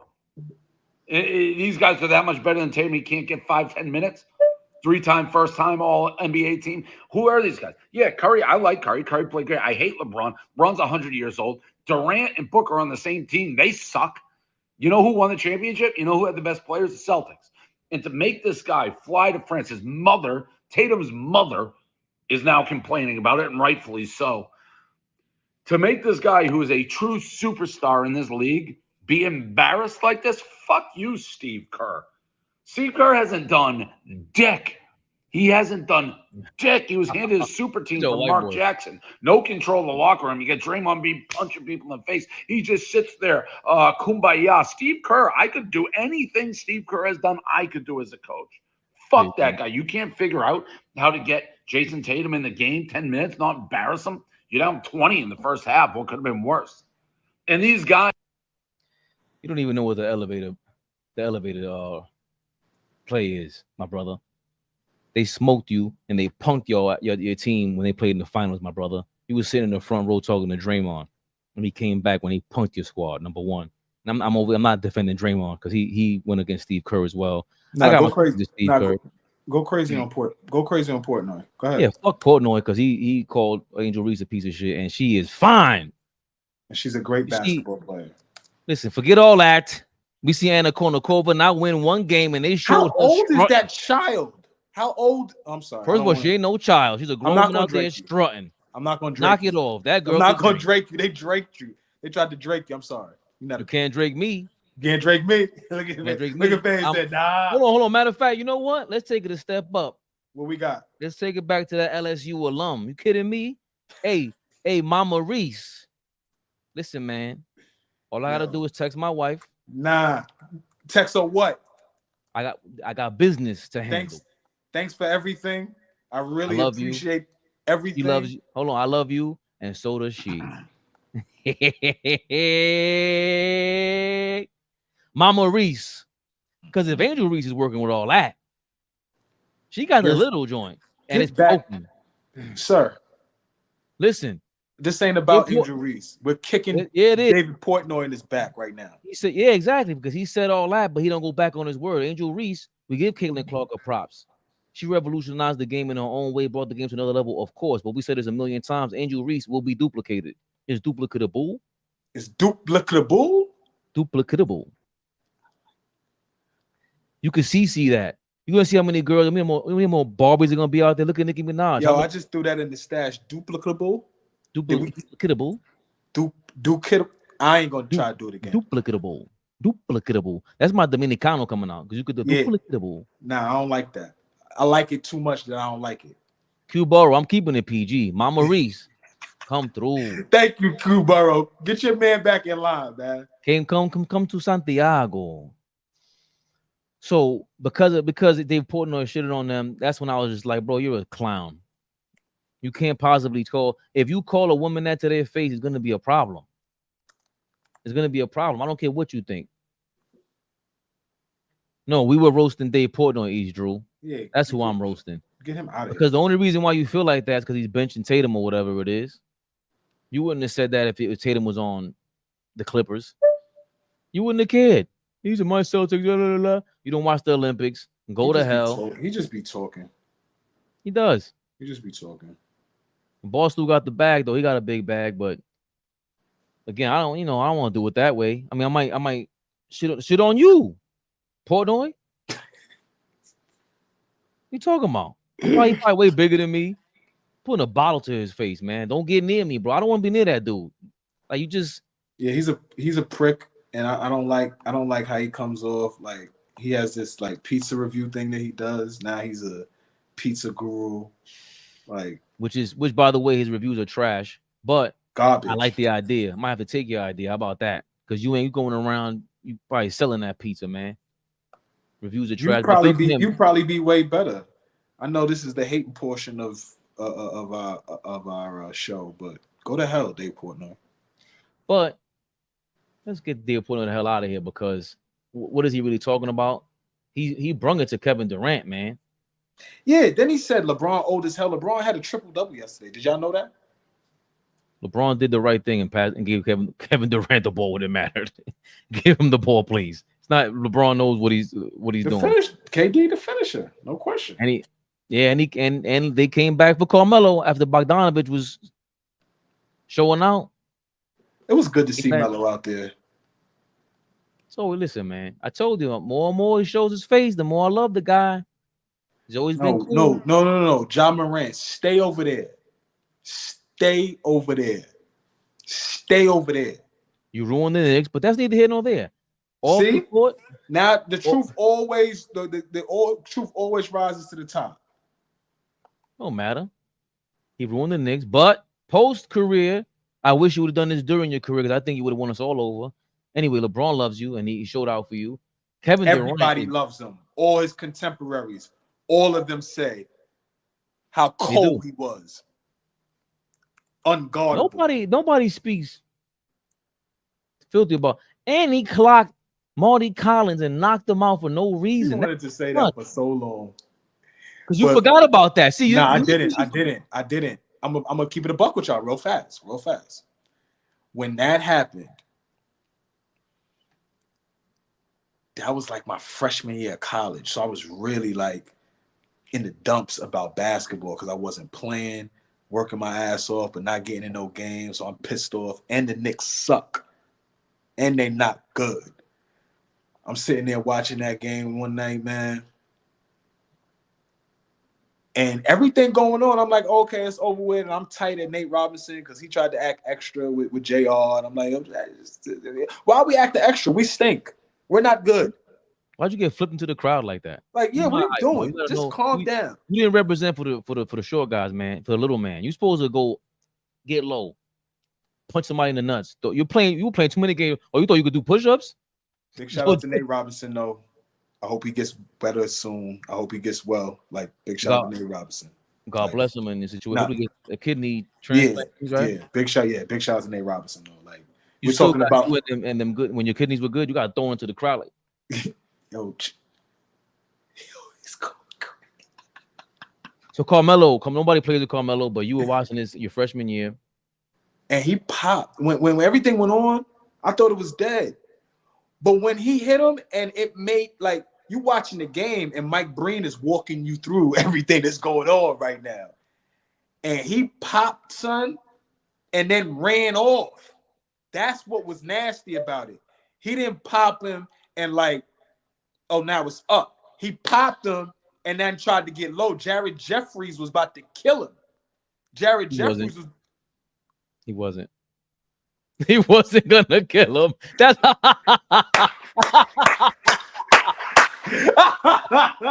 he said he wasn't. He wasn't. I like the effort. He wasn't. It was a great. You represented for the block. You couldn't get to him. The cops got in the way. The girls got in the way. Jared, thank you for showing the effort. But Carmelo and Kenyon and them would have. They was about to take his pick. They was about to take Jared Jeffries about to run out his jersey. Pull that up. We ain't seen that in a while. Pull it up, fam. Come on, just for a laugh. Just for kick. I ain't seen that in man long. We have 12 votes. The dream team is 92% over the 2024 team. Gotcha. I wouldn't expect anything else, right? We're probably gonna have to bleep this out later. Oh, we are. I just wanted to see. I just wanted for nostalgic view because we laughing about it right now. 2006. Yeah. What month? That was crazy. I want to say that was December. Yeah, that was in my mom's house. Yep. I was sitting in my mom's house, and even she was like, "Oh nah, Carmelo's a chump for that. You threw a punch. You're supposed to stay there." My mom is not to fight none of that. Oh no, you threw a punch. You're supposed to stay. Mm-hmm. I said, Mom? Yeah. The chump move. See, Jared Jeffries wanted smoke. Stop fronting. You see? Oh, they're gonna keep. Yeah, that was a chump move. Look at Carmelo here. He's watching. I guess Marty Collins must have said something to him. That's what I'm saying. Marty Collins must have said some fly shit to him. He rips off Camby's on. Yo, a lot of momentum. You gotta have Andre the Giant out there. You gotta have the big dog out there to get the momentum back. Once your man gets knocked out, here go your man Jared Jeffries. Thanks for the effort, man. That's wild. Who's on this team? David Lee. This is a bad team. Channing Frye. This is a bad team. This is not a good team. Flea likes his historical data. Who are the only 3 7-footers to shoot over 1,000 3-pointers? Make 1,000 3-pointers. 7-footers to hit 1,000 threes. It's 3. We gotta go Dirk first. Not first, but that's the first name that comes to mind. Dirk. 1,000 threes. Dirk. Is Kevin Durant considered a 7-footer? I don't think so. He wasn't on the list. You got the list in front of you? Or do you remember just remember the players? I remember the players. Okay, cool. It stood out. I just mentioned the one name. And the other one will surprise you. No, not Sam Perkins, Knicks 100. Chuck Person wasn't 7 feet. Chuck Person wasn't 7 feet. Yeah. The rifleman. We said 7 footers, y'all. But okay, so Dirk is obviously one. No joke, not Joker. He was on the Knicks team. On that screen. Oh, yeah. Okay. He hit 1,000 threes. Channing Frye. Wow, there you go. Yeah. Channing Frye definitely hit 1,000 threes in his career. And the last one is currently signed a big contract. Big time. 1,000 threes for a big. He signed like last week on the trade market. Now he's off the trade market for at least a year. Oh, he's hit 1,000 threes in his career? Marketing? Yep. Those are the only guys? 7 feet. Hell no. I'm surprised Towns is on there. I'll look up Karl Anthony Towns. Yeah, look at Cat. That list is surprising to me. Just Shocked me. yeah. Marketing shocked me, and then Channing Frye shocked me. Karl Anthony Towns has. I'll go to totals, right? And he talking about he's the best 3-point shooting big. You ain't hit 1,000 yet. Only reason why he hasn't is because of the injuries, because he has 975, and I don't know if he's a 7-footer. He is 7 feet. They got him at 7 feet. He has 975, so he'll be a part of that list this year by game 10. Right? He shoots 5 threes a game. 25. He's away from 25 away. Yeah. Yeah. D Ein get Ein. What's that mean? I don't know. Not sure.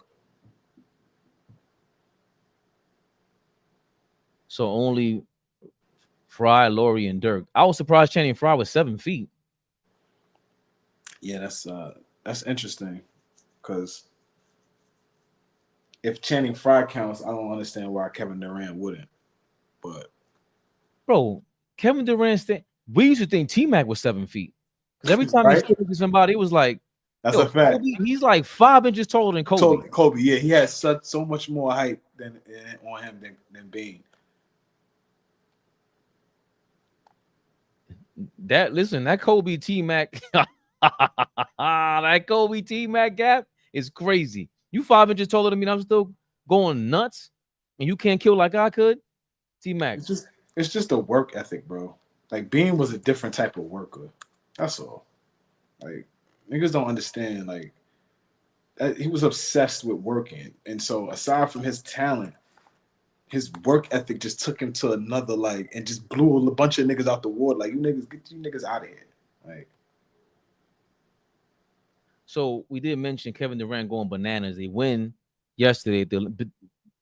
Is that the biggest Olympic game for this era? Even with the Redeem team? Well, the Redeem team with Kobe with the iconic. Mm-hmm. I'll never forget that. That's up there with this game yesterday, or the Spain game? Spain game was the Spain game. Was that a gold medal game? It had to be, because Spain was waxing everybody.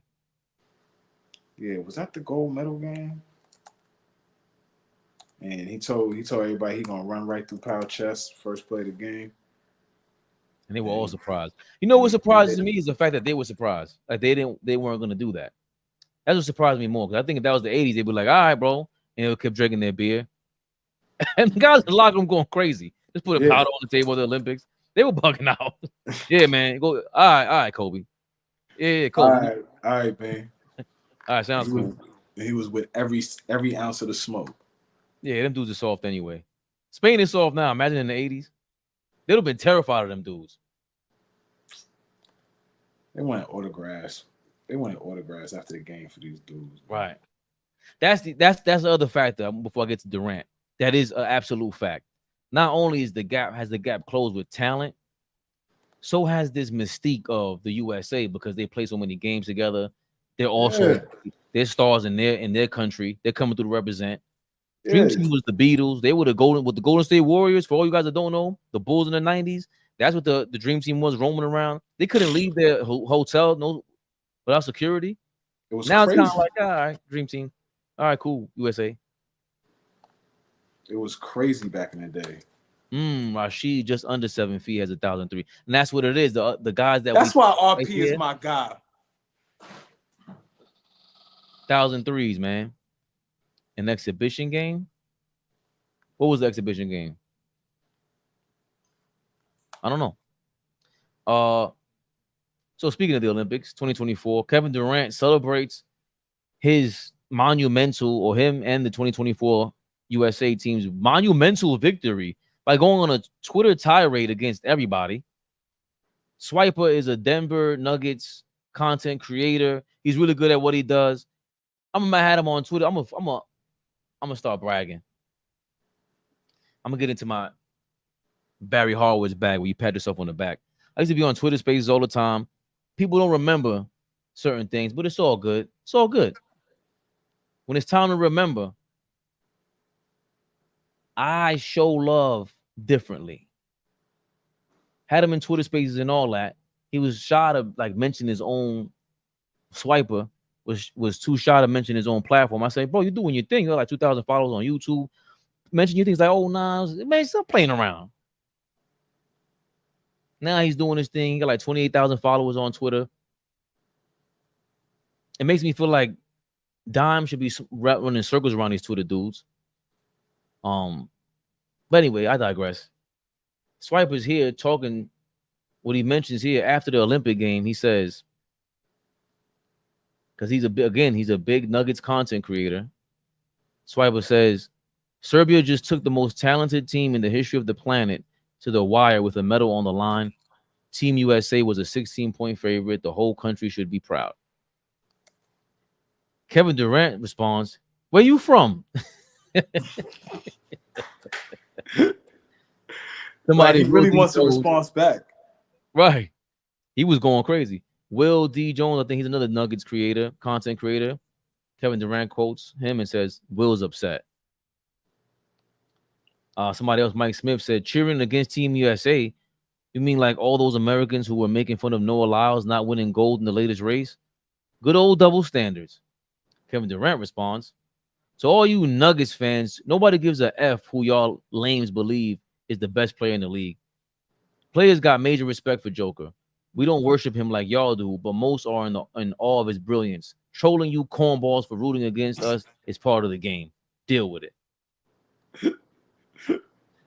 Josh Barnett, I don't know who you are from Britain, learned a lot about U.S. sports culture today. A lot of flexing for only just beating a nation of 6.6 million in a sport they invented.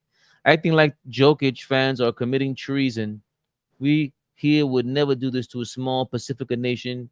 Whatever. I'm glad Kevin. Why are you talking like how Josh Barnett would have sounded? That was a horrible British accent. Let's talk about the fan culture that's been created recently. A lot of huge egos who believe they are the reason for the advancement of the sport. A lot of idol worship, a lot of hate and division based off wins and losses. A lot of disrespect of the work being put in by these incredible athletes, mostly by people who don't know what it takes to be good at anything besides talking. Go do something and get out the way. Nah, it's a fact though. Oh, fact, Kevin. Hold on. Kevin was on fire. Hold on. He's on fire. Eric Laughlin responded, I'm pretty sure what you just described is just sports. Competition creates division. Fans do make the league how big it is. If no one was watching, no one would know who any players are, and y'all wouldn't be paid shit. Don't act like this now. Talking big because you beat Serbia. Kevin Durant said, why do you watch? That's when I started being like, all right, Kevin, you're doing too much. That's what y'all do, y'all clowns. You use players to push them corny agendas y'all got. There's a brotherhood fam you're not a part of. It's a problem now because social media got you clowns walking around with your chest out like you mean something. You don't. Your takes don't matter. That's when you started to sound like a chump to me, to be honest with you, because you poke your chest down on social media. Where was your chest when Draymond Green called you a bitch? He caved in. He ran and was got out of there. I can't be here no more. Stuttering. Which I understand, but the whole Golden State embarrassed you.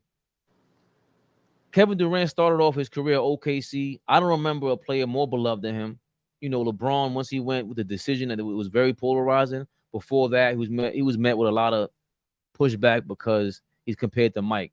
But Durant, for me, was never like that in OKC. He won the MVP, and he was Steph Curry before Steph Curry. He had that love, in my opinion. Oh, around the NBA, he was beloved. Yeah. Even with us, I don't remember fans talking any smack. No, there was a turn. I always talk about this with just like offline with people and stuff.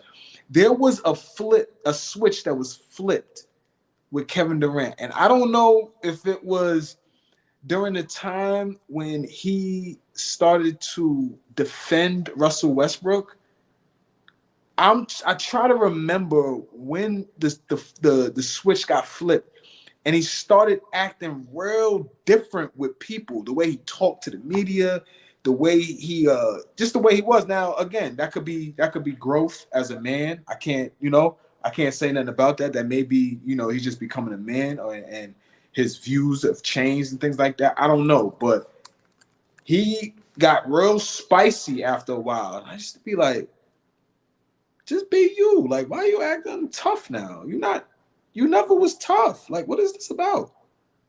I could never put my finger on it. Like, I didn't understand the behavior. It's weird. I think it accompanies Skip Bayless, First Take, Twitter. Remember, he's a big social media guy. So now you're seeing everything being repeated by them. And all that was that's when it got really repeated. Like, Russell Westbrook was the man on the team. He's the alpha and he shouldn't be. And then, Durant's probably seeing that and it's being reposted. And you looking at it like, what do you want me to do? Go punch him in the face? Like, that's not who I am. Not my thing. Yeah. So we talked about the other day when Andrew Bogut was missed out there in that 2015 finals. And you want me to pull it up again for you? Yeah, please. So I can flame you. And Steph Curry stays quiet when Draymond's getting kicked out of a finals game. The alpha. There wasn't much talk about Steph Curry. He's just so beloved. Right? But with pressuring Kevin Durant to go pressure Westbrook, who's not getting kicked out of games. Right? Like, that's the hypocrisy on us a little bit, right? That's like just a little bit. Big time. Because if Kevin Durant's just looking there like, I just want to play basketball, man. But he never really said that. And that's the problem with me. Like, every time you're vocal, you're not saying I just want to play basketball. And you should just shut up if that's the case, because that's what worked for Steph Curry. He stayed quiet. I don't want nothing to do with none of this. And this is why. Because that would be extremely out of Steph's character to start engaging with whatever, because there's plenty of people who have negative things to say about Steph Curry. Plenty. Right? I'm sure there's a community out there that kills Steph Curry, just like there's a community out there that kills Kevin Durant. But it's what you want to pay attention to. Like, the goofy, let me be respectful. I don't know if it's a funny part. I guess it's Jake Paul, one of the Paul brothers, and some other dudes. Oh man. And garbage. Come on, man. Like, get out of here, man. Yo. But these dudes, and I was just gonna say, like, not to say people that have wives don't have time to worry about social media nonsense, but all he has is hoop from what we see. I don't know him on a personal level. I would be dumb to act like that. But from what we see, all you know and do is hoop. I don't see no women around. I see no woman, singular, around. Again, I don't know your business, but the lifestyle that you guys live, we all know who has the wives and the girlfriends and the children, and it just is what it is. You're not exempt. So when we don't see that you see how I just slide into the Bonchinche era, the portion of the show. I have a joke for that, but that's going to be for Patreon. I'm not doing that. I was going to set you up crazy. Yeah, you see? Line me. You just about to line me. Easily. Because, come on, man. If there's no women around, then. So, yeah, I don't understand that. I just don't get why he's so mad at every, and we talk about it all the time, right? Like, respectfully, comments. It's distracting. I'm on the show. I'm on live. I got to pay attention to Flea. I'm reading them and I go, you know what? Fuck you. Right. If I feel that way about a stupid live, no, not stupid, but how do you feel when you're training for basketball 24/7? Because that's what it seems like he does. That, like, I don't think none of us have ever accused Durant of not being a baller. Nobody does that. But you're dedicating your whole life to that, and you got people commenting on you. How do you think you're going to respond? There's no other way to respond but just maybe he likes to respond like that. I don't know. He's just. Can you hear me, Fabe? Yeah. You can't. My bad. How you gonna go at the fans for doing exactly what you would do if you weren't in the NBA? What if you were a Joker fan and you just wanted to express your love for Joker? A lot of us were rooting against the USA team yesterday.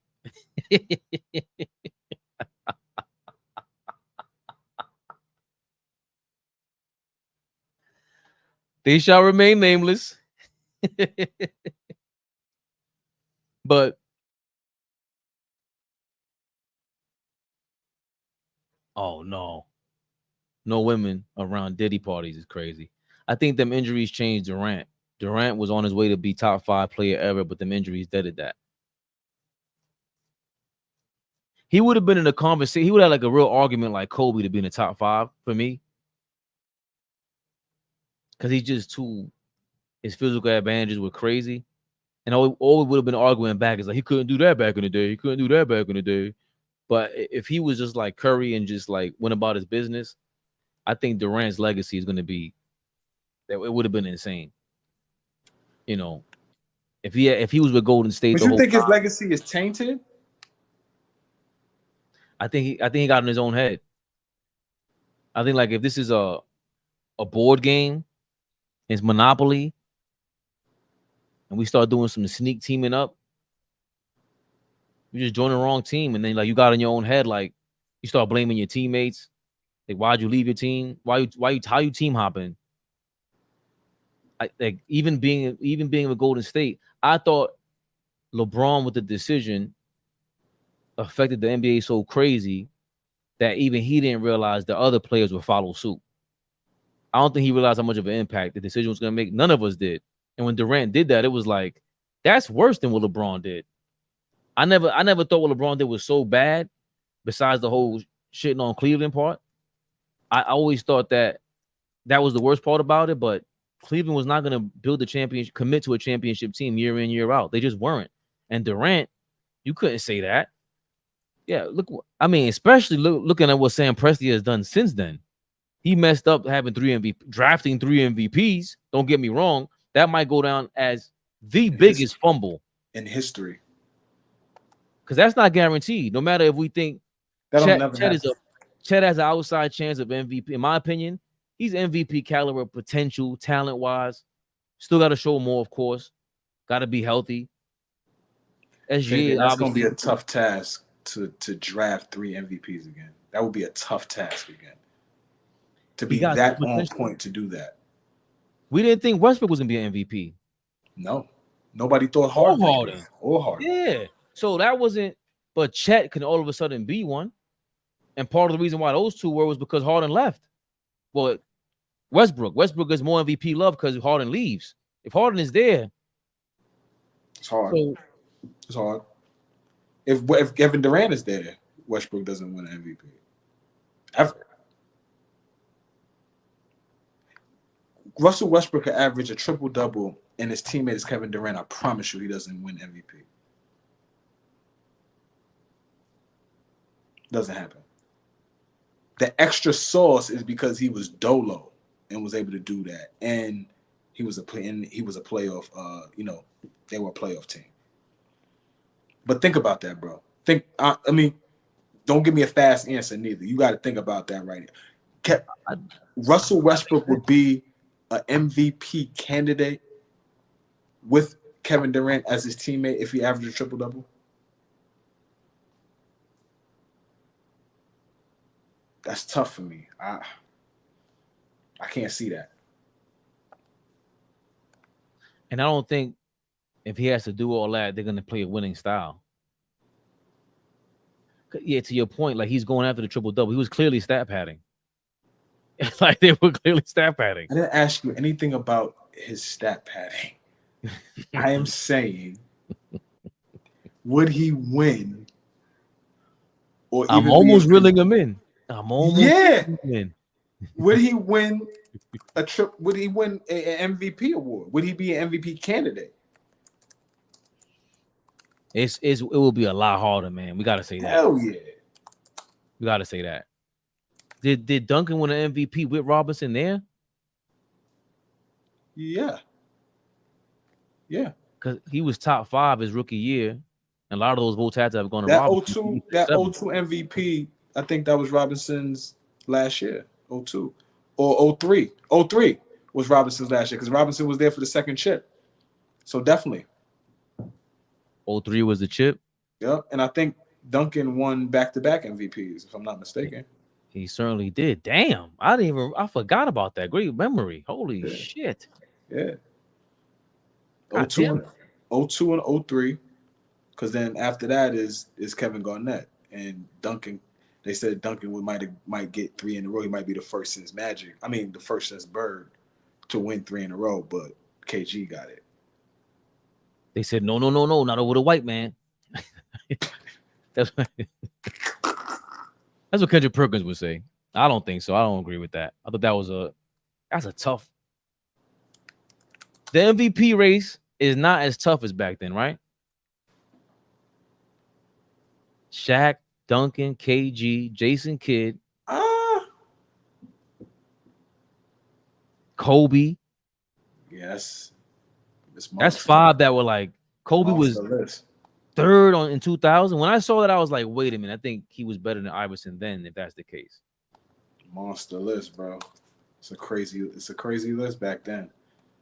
Yeah, but I think the point was Durant staying in OKC. It changes a lot. Like he just wasn't able to stick with the team and just be. He probably doesn't win. I mean, he probably doesn't even average a triple-double with Kevin there. Keep it real. That probably doesn't even happen. Yo, if he's getting the ball and just pushing the ball up court, because the thing about Westbrook has always been he's not really in control. Mm-hmm. Very erratic to me. So it's tough. If he pushes the ball up and he's like, sees Kevin Durant in the corner. If the game is changing, right, and you give him a year, they lose 3-1 to the Warriors. He comes back, and Westbrook and Billy Donovan is like, yo, Westbrook, every time you get the ball, dart across half court. Durant's going to be in the corner, the bottom left corner, one of those corners. The floor is spread. Are you just relegating Kevin Durant to a corner 3 shooting in transition?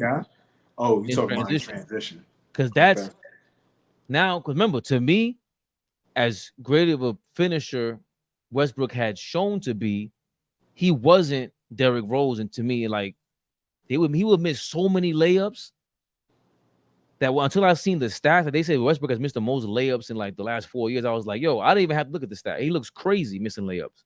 But a lot of that's in traffic. So if you know Kevin Durant running to the corner, remember the game is changing now. It is. Golden State's doing all that, right? So you copy them a little bit with that. Because you know me, I'm not a fan of just copying the other team because they're better than you. No, play towards your strengths. Durant is jogging down court. I don't care. Once you count to 3 and you made it down here, Durant's gonna stand right there. Just float it over your shoulder, and he'll be over there, catch it, and it's a wrap. Because it's too much spacing. And then that's what Durant always complained about. They didn't have 5 guys that could put the ball on the floor like they do now in OKC. Again, you sound like a jerk because you never stayed over there at OKC and completed the mission, Kevin Durant. I don't know. Like you said, once he turned, it was like he went Anakin. I got a 3:30 meeting. I got to run. My brother. Guess who does as well? Big Flea. Never the little one. That's how you know I can hit a drop. Ha! He's not on punishment with that, though. Huh? He's not on punishment with that, though. No. Drop. There ain't no punishment. If I'm on punishment with my drop, y'all won't see me on screen no more. And I'm out. You know what? Let me delete it right now.